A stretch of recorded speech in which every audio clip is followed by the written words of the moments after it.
Right, నాతో పాటు KS Prasad గారు జాయిన్ అవుతున్నారు. ప్రముఖ రాజకీయ విశ్లేషకులు. అలాగే జాతీయ సంస్థలకు సంబంధించిన ఎగ్జిట్ పోల్స్ వస్తున్నాయి. అలాగే జాతీయ టీవీ ఛానల్స్ కొన్ని సంస్థలతో కలిపి చేసిన ఎగ్జిట్ పోల్స్ కూడా వస్తున్నాయి. మనం విశ్లేషణతో పాటుగా నెంబర్స్ కూడా మాట్లాడుకునే ప్రయత్నం చేద్దాం.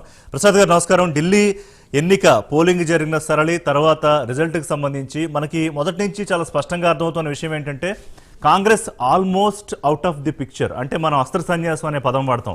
ఎన్నికలకు ముందే ప్రచారంలో కానివ్వండి, లేకపోతే ఆరోపణలు ప్రత్యారోపణలు రాజకీయ దాడి చేసే విషయంలో కానివ్వండి చేతులెత్తేసిన పరిస్థితి. 3 జాతీయ పార్టీల్లో ఆప్, కాంగ్రెస్, బీజేపీ, ప్రధానంగా బీజేపీ వర్సెస్ ఆప్, ఇంకా మాట్లాడితే కేజ్రీవాల్ వర్సెస్ మోదీగానే ఈ ఎన్నిక జరిగిందా?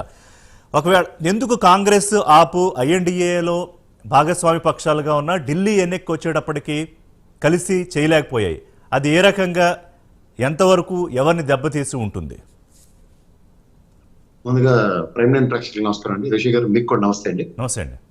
ఇక్కడ ఒకటి గమనించవలసిన విషయం ఏంటంటేనండి, కింగ్ మేకర్ గా ఉన్న కాంగ్రెస్ ఈసారి ఆమ్ ఆద్మీ పార్టీ ధర్మం అని దేశవ్యాప్తంగా, ముఖ్యంగా ఎంఐఎం పార్టీ ఈ 2 పార్టీల ధర్మం అని ఉదయలేపై ఎక్కడ ఉందో వాళ్ళ పరిస్థితి ఎదుర్కొనే నిస్సహాయ స్థితిలో ఉంది. మీరు దాన్ని ఆద్యంతం గమనించగలిగితే అన్నా హజారే ప్లాంట్ చేసిన 3 క్రీచర్స్ లో వన్ ఆఫ్ ద క్రీచర్ ఈ ఆమ్ ఆద్మీ పార్టీ అధినేత ఈ అరవింద్ కేజ్రీవాల్. మీరు ఏమన్నారు, క్రీచర్ అన్నారా?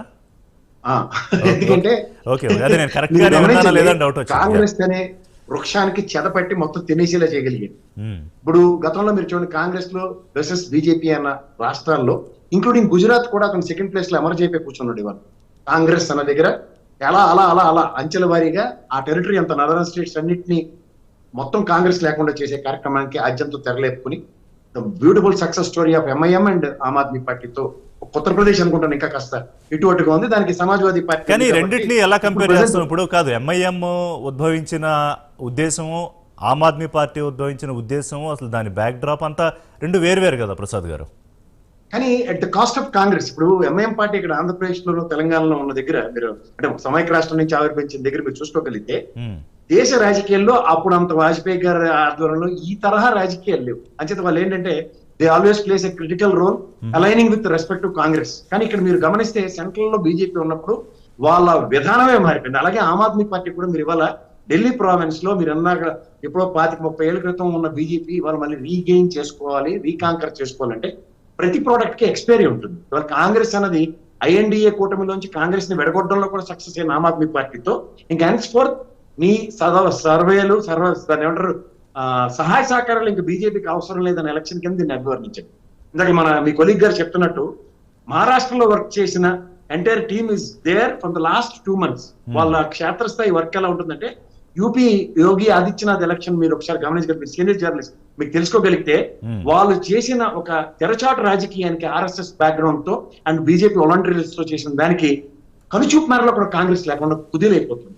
అలాగా ఈసారి ఆమ్ ఆద్మీ పార్టీకి, ఎందుకంటే ఢిల్లీ ఎలక్షన్స్ కనుక లాస్ట్ 3 decades 3 terms బట్టి చూసుకోగలిగితే మీకు ఎక్కడైనా సరే కమ్మింగ్ మెజారిటీతో ఆమ్ ఆద్మీ పార్టీకి ఇచ్చుకుంటూ వచ్చారు. కానీ అది బీజేపీ పార్టీ మీరు అన్నట్టు 3 సార్లు నేషనల్ గవర్నమెంట్ లో ఉన్నా సరే వాళ్ళకి కనీసం నామాత్రం సీట్లు కూడా లేకుండా నిస్సాయి స్థితి. ప్రసాద్ గారు, రాజకీయాల్లో హత్యలు ఉండవు, ఆత్మహత్యలు ఉంటాయి. మనం రెగ్యులర్ గా మాట్లాడుకునే నానుడి. కాంగ్రెస్ పార్టీ పరిస్థితి వాళ్ళు యాజ్ ఆఫ్ ఎగ్జిట్ పోల్స్ చూస్తూ ఉంటే 0 నుంచి 1 అసలు ఒక ఖాతాన తెరుస్తుందా లేదా అనే పరిస్థితుల్లో ఉన్నాయి. ఇక్కడ సరే బీజేపీ అయినా ఆమ్ ఆద్మీ పార్టీ అయినా రాజకీయంగా తమ ఎదుగుదల కోసం నిత్యం తాపత్రయపడతాయి. అందులో బీజేపీతో ఎవరన్నా పోటీ పడతారా అనేది ఒక పెద్ద ప్రశ్న. సరే, ఆమ్ ఆద్మీ పార్టీ కూడా ఎలా మొదలై ఎలా రూపాంతరం సంతరించుకుంది, మిగతా రాష్ట్రాల్లోకి ఎలా వెళ్ళగలిగింది, ఎలా పాగావిసి అధికారంలోకి వచ్చింది కూడా మనం చూస్తూ వచ్చాము. సో ఇక్కడ నా పాయింట్ ఏంటంటే కాంగ్రెస్ ఈ పరిస్థితి దిగజారిపోవడానికి తన స్వయంకృతాపరాధం లేదా, అది మేజర్ కాదా? స్వయంకృతాపరాధం అంటే సెకండ్ ఆల్టర్నేటివ్ స్టేట్ ఎప్పుడైతే డెవలప్ చేసుకోలేదో దానికి పర్యవసనాలు ఇలాగే ఉంటాయి. మీరు ఇంకా షీలా దీక్షిత్ గారి కథలే చెప్తున్నారు. 3 terms పనిచేసిన ఇప్పుడు కొత్త నాయకుడు అన్నవాడిని చూపించింది అక్కడ కాంగ్రెస్. ఇంకా వాళ్ళే ఇంకా చెదలు పట్టిన కాంగ్రెస్ కి అలాగే వేలాడుతూనే ఉన్నారు. ఇక్కడ చూడండి, మీరు రేవంత్ రెడ్డి గారు అనే వ్యక్తి ఎప్పుడైతే తెలంగాణలో వచ్చాడో new energy and different platform లో డిఫరెంట్ సెంటర్ లో వర్క్ చేసి అలా అడాప్టబిలిటీ లేదు ఎక్కడ. ప్రతి దగ్గర వీళ్ళు పాత వృద్ధ జంబుకాలను పరిరక్షించుకో. మనం చూడండి, అశోక్ గెహ్లోట్ అక్కడ గెలిపి సచిన్ పైలట్ అంత కష్టపడితే అశోక్ గెహ్లోట్ కూర్చోబెడితే నెక్స్ట్ టైం ఏమైంది చూడండి, పని చూపు మేరలో లేదు. అండ్ ద సేమ్ సినారియో మీరు ఇంకోటి గమనించగలిగితే Congress government Gehlot government form చేసిన తర్వాత కూడా వాళ్ళు ఒక ఎంపీ గెలవలేదు రాజస్థాన్ నుంచి. అవును. అలాంటి చీకటి దెబ్బలు కొడుతున్న ఈ బీజేపీకి వీరి దగ్గర ఆల్టర్నేటివ్ మెకానిజం లేదు అండ్ అడాప్టబిలిటీ లేదు. ముఖ్యంగా ఒక నాయకుడిని తయారు చేసుకోలేదు. ఇప్పుడు జరుగుతున్న ఎలక్షన్ పందాకి అంటే 2 నెలల ముందు బీజేపీ శ్రేణులు అక్కడ సమాయత్తమై ఇప్పుడున్న వాళ్ళకి బీజేపీకి ఒకటే ఒక మైనస్ పాయింట్ అంటే పవన్ కళ్యాణ్ అనే లక్కీ మస్కట్ తప్ప everything is same. It's got platter లో వాళ్ళు చంద్రబాబు గారు వెళ్ళారు. దీని ప్రభావం ఎలా ఉంటుందో రేపు రాజబోయే రోజుల్లో చర్చించవచ్చు. అంటే ఇప్పుడు ఏమంటున్నారు కాదు ఓట్ పర్సంటేజ్ కాదు ట్రెడిషనల్ గా ఏదైతే కన్సాలిడేటెడ్ గా ఉందో బీజేపీకి దాంట్లో పెద్ద మార్పు వచ్చి ఉండదు. మనకి ఇంకా నెంబర్స్ వస్తాయి. యాజ్ ఆఫ్ నౌ రిపబ్లిక్ కానీ మ్యాట్రిక్స్ కానీ చూసుకుంటే బీజేపీకి 39 నుంచి 49 అవకాశం అని, 35 నుంచి 40 అని మ్యాట్రిక్స్ చెప్తోంది. అలాగే ఆప్కి 21 నుంచి 31 రిపబ్లిక్ అంటూ ఉంటే 32 నుంచి 37 మ్యాట్రిక్స్ అంటోంది. అంటే ఇక్కడ కాంగ్రెస్ పార్టీ ఓటు ఖచ్చితంగా ఇప్పుడు ఆ రెండు కలిసి పోటీ చేసుంటే ఒకలాగా ఉండేది. ఇప్పుడు ఆ రెండు విడివిడిగా పోటీ చేయడము దాదాపుగా 30 నుంచి 40% ఓట్ షేర్ని ఆప్ తన ఖాతాలో వేసుకుంటుంది. బట్ ఒకవేళ కొంచెం టిల్ట్ ఏమన్నా వచ్చుంటే కాంగ్రెస్ వైపు ఏమన్నా కొంచెం వెళ్ళినా సీట్లు రాకపోవచ్చు, కానీ ఓట్ షేర్లో కనుక కాస్త పెరిగితే అది ఖచ్చితంగా ఎవరికి దెబ్బ అయ్యే అవకాశం ఉంటుంది ఇక్కడ?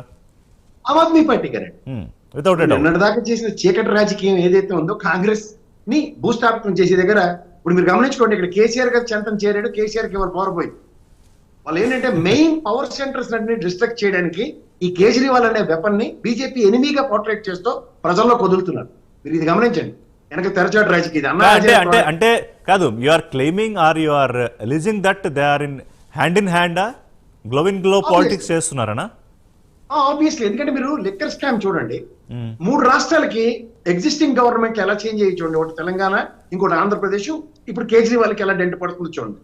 ఎందుకంటే అది అభూత కల్పన స్కామ్ అని ఎవడో ₹1 చూడలేదు ఎన్ఫోర్స్మెంట్ డైరెక్టరీ కానీ. ఎవడెవడో ఈడెప్పుడు కూడా ఆడెప్పుడు కూడా లాస్ట్ కి 6 నెలలు 7 నెలలు సంవత్సరాలు బట్టి వచ్చి లాస్ట్ కి బెయిలిచ్చి బయటికి పంపించారు తప్ప అవుట్కమ్ ఈ రోజుకి కూడా డెరైవ్ కాలేదు. బట్ ఒక బ్రహ్మాండమైన అభాండాలతో 3 గవర్నమెంట్లు కూలిపోయి మీరు గమనించుకోండి. కేసీఆర్, అక్కడ జగన్మోహన్ రెడ్డి, ఇప్పుడు ఇవాళ మీరు సక్మాస్టర్స్ లో కేజ్రీవాల్. అంటే అట్లాగే లిక్కర్ స్కామ్ ఒక్క దాని వల్లే కూలిపోయింది చెప్పలేం కదా. Maybe one of the reasons. 2 విషయాలండి ఋషి గారు, మీతో నేను ఇక్కడ కాంట్రడిక్షన్ ఏంటంటే జగన్మోహన్ రెడ్డి కూడా సంక్షేమానికి పెద్ద పెట్టేసుకుని అక్కడ నానా తిప్పలు పడ్డాడు. కేజ్రీవాల్ కూడా సంక్షేమం చేసుకుంటూనే ఉన్నాడు, ఇంక్లూడింగ్ ఆడపిల్లలకు కూడా ఫ్రీ బస్సులు ఇవన్నీ చేసుకోవడం, మెట్రో ప్రయాణాలు.